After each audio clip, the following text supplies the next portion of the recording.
नमस्कार, मैं हूं आपके साथ यशस्वी शुक्ला और बात करेंगे 2024 का महासमर और आगे बढ़ेंगे, लेकिन उससे पहले आपको रांची ले चलते हैं जहां पर अखिलेश यादव क्या कुछ कह रहे सुन लेते हैं।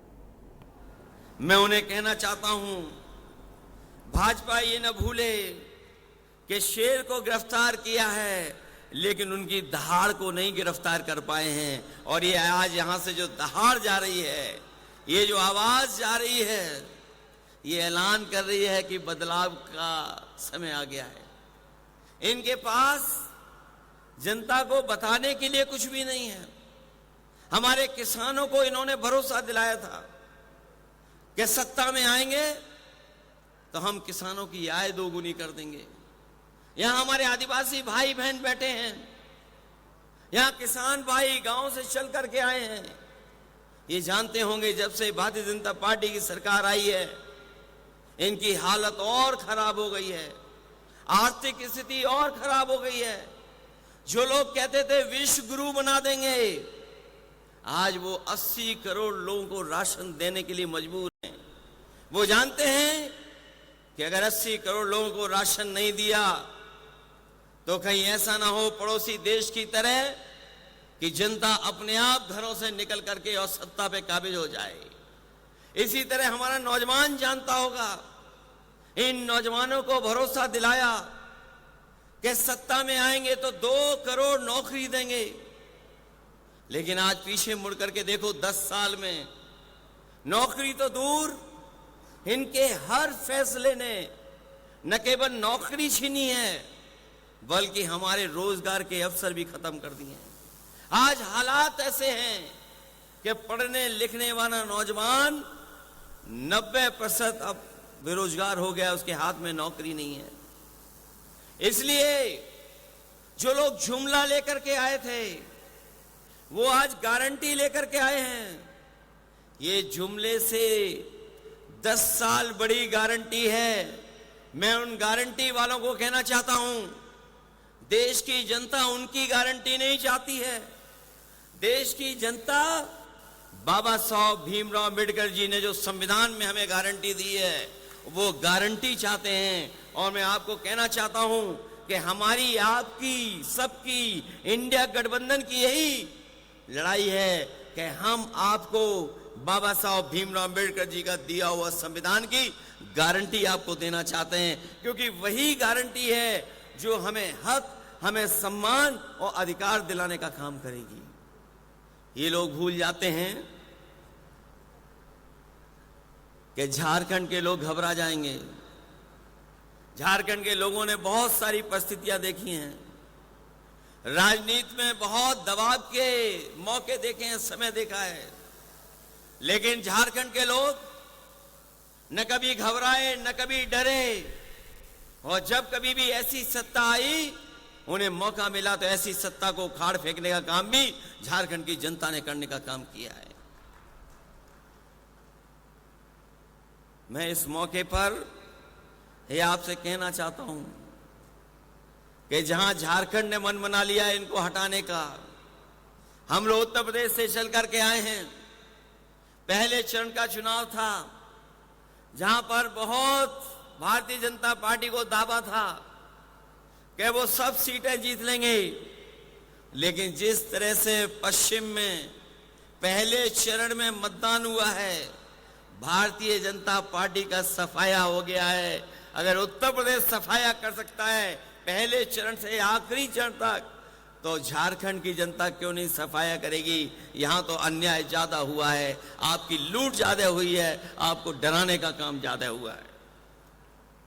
भाजपा ये न भूले कि ये भगवान बिरसा मुंडे की भूमि है, जो न कभी डरे हैं और न कभी दबे हैं। हमें भरोसा है कि आपका एक एक वोट इनके खिलाफ पड़ेगा और इनको सत्ता से हटने का काम होगा। मैं अपने तमाम साथियों से कहना चाहता हूं कि जिस जोश और उत्साह के साथ आप आए हैं, जब वोट पड़े तो उतने ही जोश और उत्साह के साथ आप लोग मतदान करना, क्योंकि भारतीय जनता पार्टी का एक एक फैसला संविधान को खत्म करने का है, इस लोकतंत्र को खत्म करने का है। और कहीं ऐसा ना हो कि अगर हम 24 में चूक गए तो याद रखना ये भारतीय जनता पार्टी के लोग हमारे आपके वोट का भी अधिकार छीन लेंगे। ये अधिकार अगर हमारा वोट का चला गया तो हमें उसी दौर में ये पहुंचा देंगे जिस तरीके से अंग्रेजों ने हमें राज किया, अंग्रेजों ने हमारे ऊपर राज किया था। और हम अपने तमाम झारखंड के लोगों को कहना चाहते हैं, दुनिया के जो भी तानाशाह आए हैं वो लोकतंत्र के और वोट के माध्यम से आए हैं। इसलिए हमें जब वोट डालने का मौका मिले तो हमें सावधान भी रहना है और मतदान भी करना है, क्योंकि इस बार का जो फैसला है वो हमारा लोकतंत्र को बचाने का है, संविधान को बचाने का है। और आपका ही वोट हेमंत सोरेन जी को बाहर लेकर के आएगा, आपका ही वोट अरविंद केजरीवाल जी को बाहर लेकर के आएगा। इनके साथ धोखा और अन्याय करने का काम सरकार ने किया है। ये सरकार वो है जिसने सबसे ज्यादा चंदा वसूला। अगर चंदा वसूलने का हिसाब किताब लगाओगे आप तो हिसाब किताब नहीं लगा पाओगे। कभी किसी ने सोचा था कि 1,000 करोड़ चंदे में पैसा लिया जाएगा, 600 करोड़ रुपए चंदे में लिए जाएंगे, 500 करोड़ चंदे में लिए जाएंगे। ये भारतीय जनता पार्टी के वो लोग हैं जिन्होंने वैक्सीन वालों को भी नहीं छोड़ा, वैक्सीन आपको लगा दी और चंदा खुद वसूल लिया। ये भारतीय जनता पार्टी के वो लोग हैं। रांची से आप यहां पर अखिलेश यादव को सुन रहे थे, जिन्होंने सत्ता पक्ष पर जमकर निशाना साधा है, साथ ही साथ वोट अपील भी की है। बढ़ेंगे 2024 के चुनावी महासमर की ओर। बरेली के चुनाव मैदान में बसपा के बाहर होने से मुकाबला और भी रोचक हो गया है। नामांकन पत्रों की जांच के बाद बसपा उम्मीदवार छोटेलाल गंगवार का पर्चा खारिज हो गया है, जिसके चलते सियासी समीकरण पूरी तरह से बदल गए हैं। नए समीकरणों में भाजपा और सपा सीधी टक्कर की तैयारी में जुट गए हैं। फिलहाल अब इस चुनाव में बसपा के आधार वोट की भूमिका अहम मानी जा रही है। ऐसे में भाजपा और सपा अब इस बड़े वोट बैंक को अपने पाले में करने के लिए एड़ी चोटी का जोर लगाने में जुट गए हैं। बसपा के मैदान से हटने के बाद मुस्लिम मतदाताओं की एकजुटता से भगवा खेमे में चिंता की लकीरें हैं। इसके साथ ही भाजपा अब हिंदू मतों को एकजुट करने की पूरी कवायद में जुटी है। यहां बता दें कि पिछले लोकसभा चुनाव में बसपा के उमेश गौतम ने 10% मत हासिल किए थे। उनके खाते में 1 लाख से ज्यादा मत आए थे। इससे पहले वर्ष 2014 में बसपा के इस्लाम सबीर अंसारी ने 1,81,000 और वर्ष 2009 में अकबर अहमद डंपी ने 2 लाख से ज्यादा मत हासिल किए। इन आंकड़ों को देखते हुए इस बड़े वोट बैंक के रुझान को जीत हार का आधार भी माना जा सकता है। बता दें कि भाजपा ने 8 बार के सांसद रहे संतोष गंगवार की जगह छत्रपाल गंगवार पर भरोसा जताया है। हालांकि पार्टी में इसके बाद से अंदरूनी घमासान मचा है। वहीं कांग्रेस सपा गठबंधन से पूर्व सांसद प्रवीण सिंह ऐरान भाग्य आजमा रहे हैं। इसी पर आज हम चर्चा करेंगे। मेहमान हमारे साथ जुड़ चुके हैं, राज अग्रवाल बीजेपी नेता हमारे साथ जुड़ चुके हैं, भुवन भास्कर जोशी जी सपा प्रवक्ता हमारे साथ जुड़ चुके हैं और सुशील वकील जी वरिष्ठ पत्रकार हमारे साथ जुड़ चुके हैं। आप सभी का बहुत बहुत स्वागत है। और सबसे पहले राज अग्रवाल जी आपका ही रुख करेंगे। अगर हम बात करें तो 8 बार के सांसद संतोष गंगवार को टिकट न देकर छत्रपाल गंगवार पर जिस तरीके से बीजेपी ने भरोसा जताया, उन्हें टिकट दिया और जिस तरीके से बसपा के जो उम्मीदवार हैं उनका पर्चा खारिज हुआ है, अब कहीं ना कहीं नए सियासी समीकरण बनते नजर आ रहे हैं।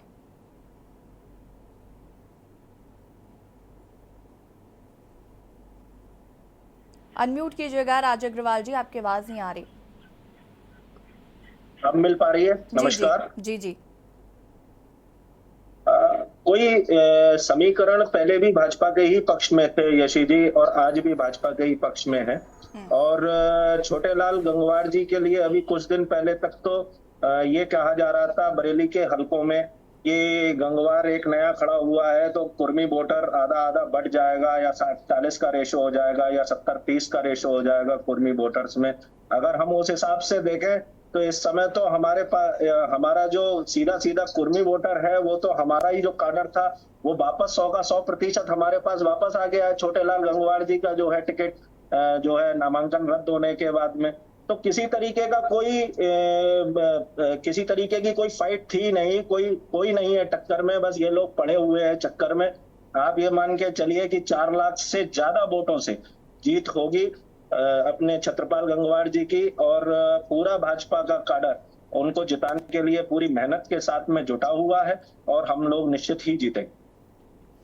सपा प्रवक्ता भुवन भास्कर जी हमारे साथ है। भुवन भास्कर जी, कैसे देख रहे हैं ये जो नए सियासी समीकरण है? राज अग्रवाल जी ने तो कह दिया कि कोई नहीं है टक्कर में। अनम्यूट कीजिएगा प्लीज। भुवन भास्कर जी अनम्यूट कीजिएगा। हाँ जी, कंटिन्यू करिए प्लीज। हेलो जी जी, कंटिन्यू करिए प्लीज। हेलो, आ रही है आपकी आवाज? आ रही है? जी जी जी जी, मैं इतना कहना चाहता हूँ, जो ये नया आज समीकरण बना है, निश्चित तौर पे ये भारतीय जनता पार्टी के लिए शुभ संकेत नहीं है। क्योंकि जिस प्रकार हमने देखा कि आदरणीय बहन जी मदद करती है भारतीय जनता पार्टी की, अब इनके कैंडिडेट के हट जाने से वो मदद खत्म हो गई है। क्योंकि बार बार हमने देखा आदरणीय बहन जी कई बार समाजवादी पार्टी को हराने के लिए बार बार अपील कर चुकी है कि उनको समाजवादी पार्टी नहीं आनी चाहिए, चाहे भारतीय जनता पार्टी की मदद हो जाए। तो निश्चित तौर पे जो गेम प्लान था भारतीय जनता पार्टी का, उसको बरेली में भुवन कहीं ना भास्कर जी, कहीं माफी के साथ आपको मैं यहाँ पर रोकना चाहूंगी। छोटेलाल गंगवार जी हमारे साथ फोन लाइन पे जुड़ चुके हैं, जरा उनसे बातचीत करते हैं, फिर वापस आपके पास आते हैं। बहुत बहुत स्वागत है छोटेलाल गंगवार जी आपका के न्यूज में। और जिस तरीके से आपका पर्चा निरस्त हुआ है और माना जा रहा था कि बसपा का एक बड़ा कैडर है, अगर हम बात करें तो एक अच्छा खासा वोट बैंक था बसपा का, और जिस तरीके से पर्चा निरस्त हुआ है, कैसे देख रहे हैं, क्या कहना चाहते हैं? देखिए, हम उसको कलर से पुनर्विचार करेंगे और कुछ ज्यादा हमें नहीं कहना। तो आपको ये लगता है कि समीकरण जो है वो बदलेंगे? अभी तो जनता की बात है कि हमारी बात माने। छोटेलाल जी, एक चीज ये भी मैं जानना चाहूंगी कि अगर हम वोट बैंक की बात करें तो माना जा रहा था कि एक जिस तरीके से मैंने पहले भी कहा कि एक बड़ा कैडर है आपके पास, और जिस तरीके से पर्चा निरस्त हुआ है, और अगर हम बात करें यहाँ पर तो जो बीजेपी और सपा के बीच जो घमासान देखने को मिलेगा, तो जो वोट बैंक है अब वो किधर जा सकता है, क्या इसको लेकर कुछ कहना चाहेंगे? अभी हम इसके लेकर कुछ ये नहीं कहना चाहेंगे। कल हम पुनः आरोप में मिल रहा है कि ये सारवान संस्कृति पर पर्चा खारिज हुआ, इसको नहीं होना चाहिए। ठीक है, शुक्रिया आपका जुड़ने के लिए के न्यूज से। भुवन भास्कर जी, अपनी बात को पूरा करिएगा प्लीज। देखिए, जैसा कि हमने देखा कि 2022 के चुनाव में और 2022 के चुनाव के बाद बहुत सारे ऐसे प्रकरण आए कि जिसमें माननीय बहन जी को खुलेआम बोलना पड़ा कि भाजपा की मदद होनी चाहिए, और जैसे उन्होंने राष्ट्रपति उपराष्ट्रपति के चुनाव में भी मदद करने का काम करा। तो हमें सबको पता था कि भारतीय जनता पार्टी की मदद करने के लिए वो खड़े हैं, और निश्चित तौर पे आज वो भारतीय जनता पार्टी की शिकन हमको दिखाई दे रही है कि किस प्रकार बसपा के कैंडिडेट खड़े होने के हटने से उनकी स्थिति बिल्कुल डामाडोल हो गई है। और निश्चित तौर पे जो हमारे कैंडिडेट है अरेन जी, उनका अब विजय का मार्ग बिल्कुल प्रशस्त हो गया है। क्योंकि भारतीय जनता पार्टी ने जो जो वादे करे थे 2014 में, 19 में, तो वादे पहले जुमले हो गए और जुमले अब नई गारंटी बन के आ रहे हैं। और इस नई गारंटी पे लोगों का विश्वास नहीं है, क्योंकि बात हुई थी रोजगार की, बात हुई थी युवाओं की, वो 20 करोड़ नौकरियां नहीं मिल पाई, बात हुई थी काले धन की, काला धन तो छोड़िए सफेद धन चला गया, बात हुई थी महिलाओं की बेटी बचाओ बेटी पढ़ाओ की। हमने मणिपुर को भी देखा, हमने हाथरस की दलित बेटी के साथ कैसा अन्याय हुआ, हमने देखा कानपुर में कैसे ब्राह्मण माँ बेटी के साथ अत्याचार हुआ, किस प्रकार इस वातावरण महिलाओं के प्रति, और बीएचयू की बेटी को कौन भूल सकता है जिसका रेप करने का काम भारतीय जनता पार्टी के कार्यकर्ताओं ने करा। तो निश्चित तौर पे जो जो किसानों के साथ जो दुर्गति हुई है, किसानों पे जैसे थार इनके गृह राज्य मंत्री के बेटे ने चलाई है, जिस प्रकार 750 किसान मारे जाते हैं, और अभी उनका सिर्फ स्वागत था किसानों का कीड़ों से और आंसू गैस से इन लोगों ने कराया। तो निश्चित तौर पे किसान, मजदूर, युवा और मातृशक्ति अपने आप को ठगा सा महसूस कर रही है। और अब बरेली का चुनाव बिल्कुल साफ हो चुका है, समाजवादी पार्टी वहां इतिहास रचने जा रही है।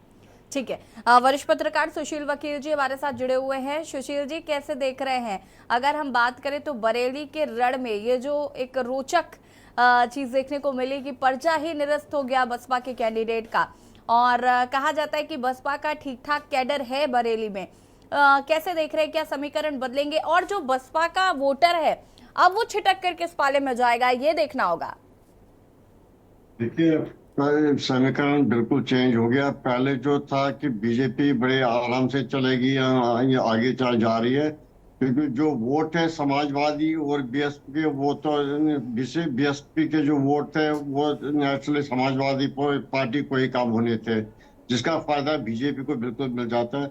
लेकिन अब बीएसपी कैंडिडेट का जो है ये रिजेक्ट हो गया नॉमिनेशन, उससे क्या प्रॉब्लम हुआ, थोड़ा बहुत समीकरण चेंज हो गया। अब बीजेपी को जैसे पहले फ्री हैंड था वो नहीं होगा, अब थोड़ी बहुत कांटे की टक्कर हो जाएगी। लेकिन अल्टीमेटली मेरे को लग रहा है कि बीजेपी वहां से ले जाए, क्योंकि बीजेपी में के साथ जो पसंदीदा मुसलमान आ गए हैं, औरतें, मुस्लिम औरतें, हिंदू औरतें वगैरह साथ है, क्योंकि हिंदू महिलाएं जो मेनली है उनको बीजेपी की सरकार से काफी फायदे मिले हैं। उस वजह से लगता है कि बीजेपी थोड़ा आगे चल रहा है। लेकिन जो पहले था इजी तो ये सेल था, आराम से ये हो जाता बीजेपी का ये फायदा। अब थोड़ा बहुत टक्कर लग रहा है, क्योंकि हो सकता है कि जो बहुत सारे बीएसपी के ये कारकुन है, हो सकता है जिनको बीजेपी से नाराजगी हो सकता है वो मतलब समाजवादी पार्टी के साथ जाएंगे। लेकिन ओवरऑल जो देखा जाएगा बीजेपी का पला अभी भी भारी रहेगा, क्योंकि बीजेपी के साथ बहुत सारे लोग वैसे भी थे और इसका जो है उससे ज्यादा फायदा नहीं मिलेगा, लेकिन मिल ही जाएगा थोड़ा फायदा। राज अग्रवाल जी, पहले तो मैं जोशी जी की बात का जवाब देना चाहता हूँ मैडम। बच्चों से गलतियां हो जाती हैं, ये इनके जो है शीर्ष नेताओं ने कहा था। और किस बलात्कार की ये लोग बात कर रहे हैं? अपहरण की इंडस्ट्री चलाया करते थे सपा वाले। ये शब्द जो है आज की डेट में डिक्शनरी से खत्म हो चुका है, इनको याद दिलाने की आवश्यकता है आज की डेट में। और मैं जो बताना चाहता हूं आपको, अभी हमारे काबिल वरिष्ठ पत्रकार जी कह रहे थे, सुशील वकील जी, ऐसा कौन सा वोट है बसपा का जो कि सपा पे मतलब सपा को पड़ता था, और अगर वह खड़े हुए होते तो वो हमारे पास से कट जाता? ऐसा कोई वोट ही नहीं है मैडम। सपा का जो अपना वोट है, जो दलित वोट है सपा का, और जो अपना वोट है, वो आज की डेट में अगर ये कह रहे हैं कि मायावती जी हमको पसंद करती थी, मायावती जी हमारा साथ देती हैं, तो मायावती जी अंदर खाने तो फिर भी हमारा साथ ही देंगी ना, वो वोट हमारे पास आ जाएगा, उसमें कहाँ दिक्कत है। अब आज की डेट में छोटे लाल गंगवार नहीं खड़े हुए हैं तो अंदर खाने उनको कैडर में कह दिया जाएगा कि भाजपा को वोट दीजिए। ये कौन सी समस्या का विषय? ऐसा नहीं है मैडम, ऐसा नहीं है सुशील जी। हम लोग, भारतीय जनता पार्टी का गढ़ है भाजपा, किसी कारणवश एक बार हमारे हाथ से निकल गया। राज जी, अंदर खाने से तो खबर ये भी है कि छिटक कर समाजवादी पार्टी खेमे में वोट बैंक ये जाएगा, आपका वोटर जाएगा। आप इस बात को भले ही चर्चा में स्वीकार ना करें, लेकिन मन ही मन आपको भी पता है कि सच्चाई क्या है। नहीं नहीं नहीं नहीं, ऐसा नहीं है, ऐसा नहीं है। देखिए एक चीज मैं आपको बताऊं, किसी भी कारण से मोदी जी के फैक्टर से भारतीय जनता पार्टी की इतनी प्रबल जो है, जो हमारी यशस्विता है, उसके कारण से भी कभी भी भाजपा का जो कार्यकर्ता है वो थकता नहीं है, वो रुकता नहीं है। आज भी हम लोग उतनी ही मेहनत। राज अग्रवाल जी, मैं एक सीधा सवाल करती हूँ आपको। राज्य इलेक्शन में इतना श्योर भी नहीं रहना चाहे कि वोटर आपके साथ बिल्कुल एक ऐसे लोग हैं जो समाजवादी पार्टी के साथ नफरत भी करते हैं, और ऐसे भी कुछ लोग हैं जो बीजेपी के साथ या उनकी आपकी स्कीम है, आपके पॉलिसीज है, उसमें कुछ नहीं है। हो सकता है वो एक जो सेक्शन है वो उनके साथ भी चला जा सकता है। पहले जो था बीजेपी और समाजवादी पार्टी, बीएसपी और समाजवादी पार्टी आपस में टक्कर लेके उनको आधे वोट मिलते, आधे बीएसपी को। अब जो वो एक मेन आ गए समाजवादी पार्टी वर्सेस बीजेपी। अब हो सकता है जो बीएसपी का वोट है, हो सकता है कोई वहां भी चला जाए जो आप लोग उसे खुश नहीं। ये जरूरी नहीं कि 100% के 100% लोग आपसे ही खुश होंगे। नहीं नहीं नहीं, ऐसा मैं नहीं कह रहा हूँ। टक्कर में राज्य आपको मानना पड़ेगा, टक्कर में फर्क हो जाएगा। जो समीकरण है चेंज हो गया थोड़ा बहुत, ये नहीं है जैसे पहले आप इजी आगे जाते उतना नहीं, आप थोड़ा बहुत आपको मेहनत करनी पड़ेगी। अगर आपके वर्कर ये समझ लेंगे कि हमारे पास कोई ऐसी प्रॉब्लम नहीं, हम सीधे ही पार करते, हो सकता है गलतफहमी से आपको कोई चोट ना आ जाए। जी जी जी जी, मैं वही कहना चाह रहा था कि भारतीय जनता पार्टी का कार्यकर्ता किसी भी खुशनसीबी उसमें नहीं रहता है, खुशफहमी में, ना किसी गलतफहमी में रहता है। वो आज की डेट में भी उतनी ही मेहनत कर रहा है जितनी मेहनत वो उस समय लग रहा था कि हम आसानी से चुनाव जीत जाएंगे, उस समय कर रहा था।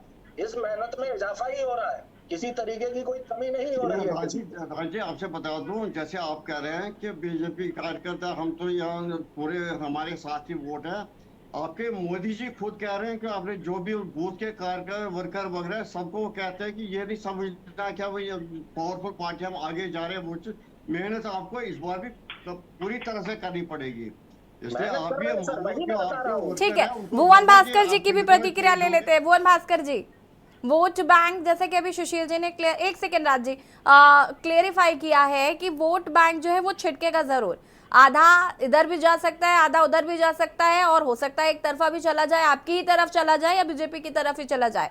तो इसको कैसे देख रहे हैं और कितनी मेहनत? देखिए, समाजवादी पार्टी की अगर हम बात करें तो जैसे कि आपने आरोप लगाए महिला सुरक्षा और ये तमाम चीजों को लेकर, लेकिन मुझे याद है कि इससे पहले जब चुनाव हुए थे, जब बीजेपी की सरकार नहीं थी, उस वक्त यही मैनिफेस्टो था कि महिला सुरक्षा जरूरी है। समाजवादी पार्टी जो है वो महिला सुरक्षा पर ध्यान नहीं दे रही है। आज उन्हीं मुद्दों पर आप लड़ रहे हैं। देखिए, अब जो चुनाव हो रहा है 2024 का, ये केवल आदरणीय प्रधानमंत्री जी का जो मैनिफेस्टो था 2014 से 19 के चुनाव में, उनमें जो वादे थे वो वादे पूरे अगर हो गए होंगे तो सारे वोट भाजपा को ही मिल जाएंगे। अगर वादे पूरे नहीं होंगे तो जनता इनको जवाब देगी, और निश्चित तौर पे जवाब देने की बारी भारतीय जनता पार्टी की है कि इन्होंने जो वादे करे थे वो जुमले अब नई गारंटी बन के आए, ये प्रदेश संभरा। और एक अभी बहुत अच्छी बात वही पत्रकार साहब ने कही थी, राजनीतिक जीवन में जो कॉन्फिडेंस होता है वो बहुत अच्छी बात होती है। कॉन्फिडेंस होना चाहिए पॉलिटिकल पार्टी के अंदर या प्रवक्ताओं में या हमारे लीडर्स में, लेकिन ओवर कॉन्फिडेंस बहुत खराब चीज होती है, और ये भारतीय जनता पार्टी ने देखा है। मैं आपको याद दिलाता हूँ 2004 का चुनाव, स्वर्गीय अटल बिहारी वाजपेयी जी देश के प्रधानमंत्री थे और इंडिया शाइनिंग का नारा था, और ओवर कॉन्फिडेंस इतना कि 6 महीने पहले इन लोगों ने चुनाव कर दिए और ये धराशायी हो गए, कहाँ गए पता ही नहीं चला। 10 साल बाद फिर इनकी वापसी हो पाई। तो निश्चित तौर पर आज जो मोदी जी के नेतृत्व में कार्यकर्ता है, नेता है, जो पत्रकार साहब भी कह रहे हैं मेरी बात से, मैं उनकी राय से भी इत्तेफाक रखता हूँ, भारतीय जनता पार्टी गुब्बारे में फूली पड़ी है, और निश्चित तौर पे इनका जो गुब्बारा है वो 4 जून को अच्छे से फूटने वाला है, क्योंकि जो गुब्बारा है वो हवा हवाई है। अब ये तो देखना होगा कि समीकरण जो बदले हैं उनके क्या नतीजे होंगे। फिलहाल आप सभी का बहुत बहुत शुक्रिया चर्चा में शामिल होने के लिए। और बात कर रहे थे 2024 का चुनावी महासमर, जहां पर बरेली में जिस तरीके से बसपा के प्रत्याशी का पर्चा निरस्त हुआ है, उसके बाद से लड़ाई भाजपा और समाजवादी पार्टी के बीच में। हालांकि ये जो वोट बैंक है ये किधर जाएगा ये देखना होगा। और सीधे आपको ले चलते हैं राजस्थान, जहां पर प्रधानमंत्री नरेंद्र मोदी क्या कुछ कह रहे, सुन लेते हैं। आप में से जो लोग भी मेहनत करते होंगे, नौकरी करते होंगे, कमाते होंगे, आपके परिवार में बुजुर्ग होंगे, बूढ़े माँ बाप होंगे, नाना नानी हो सकते हैं, चाचा चाची हो सकते हैं। अब आप इतना काम करते हैं तो आपका मन रहता है कि भाई कमाई का कुछ पैसा बच्चों के भविष्य के लिए लगाएं, लेकिन परिवार में बुजुर्ग माँ बाप है, उनको और कोई खर्चा नहीं होता है, लेकिन कोई बीमारी आ जाए तो दवाई का खर्चा तो हो ही जाता है। और वो उम्र भी ऐसी होती है कि दवाई का खर्चा होना ही होना होता है। मैं आप सबको कहना चाहता हूं, ये जो दवाई का इलाज का बोझ आप पर है ना, जैसे वो आपके माता पिता है, वैसे ही वो मेरे माता पिता भी है। और इसलिए आज आपके माता पिता का खर्च दवाई का आप उठाते हैं ना, 70 साल की ऊपर के आपके परिवार के बुजुर्गों की इलाज का खर्चा अब ये आपका बेटा उठाएगा। और इसलिए भाजपा ने ऐलान किया है कि 70 वर्ष की ऊपर के आयु के सभी बुजुर्गों को, चाहे वो गरीब हो, मध्यम वर्ग हो, उच्च हो, कोई भी हिंदुस्तान का कोई भी 70 साल से ऊपर का बुजुर्ग होगा, उनका इलाज मुफ्त किया जाएगा, सरकार उसका जिम्मा लेगी। भाई और बहनों, मैं माता त्रिपुरा सुंदरी को नमन करते हुए माताओं बहनों को भी मोदी की एक बड़ी गारंटी याद दिला रहा हूं। लखपति दीदी अभियान के तहत अब तक 1 करोड़ बहनों की वार्षिक आय 1 लाख से अधिक हो चुकी है। अब मोदी की गारंटी है कि 3 करोड़ बहनों को लखपति दीदी बनाया जाएगा। हमारी बेटियां खेलों में खूब आगे बढ़े, इसके लिए भी विशेष कार्यक्रम, विशेष सुविधाएं बनाई जाएगी। यहां स्वयं सहायता समूहों से जुड़ी जो बहनें हैं, उनके लिए आने वाले 5 साल सुख समृद्धि के होने वाले हैं। भाजपा ने इन समूहों से जुड़ी बहनों को विशेष ट्रेनिंग का ऐलान किया है, ताकि वो भी शिक्षा, स्वास्थ्य, पर्यटन जैसे क्षेत्रों से जुड़ सके।